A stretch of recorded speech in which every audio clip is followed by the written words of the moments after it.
মিসকিন মসজিদেও দান করবেন, আর এতিমদের ফান্ডে হলো সদকা করবেন।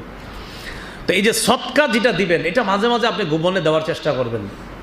একটা অসহায়কে আপনি চুপে চুপে হঠাৎ দিয়ে দিলেন 500 টাকা, কেউ জানতেছে না, দেখতেছে না, আপনি দিয়ে দিলেন। এরকম কোনো এতিমখানার একটা আছে, বাক্স আছে, এতিমখানাও জানাইলেন না, মাদ্রাসাবাসীও জানে না, এলাকাবাসীও জানে না, আপনি হঠাৎ রাত 11টা 11:30টায় অন্ধকার চারোদিকে ফালাই দিলেন 500-1000, কেউ জানে না।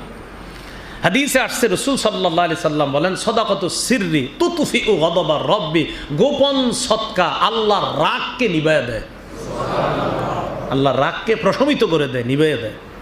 এলো 9 নাম্বার। তাহলে গোপন গুনাহ থেকে বাঁচার জন্য গোপনে সদকা করা।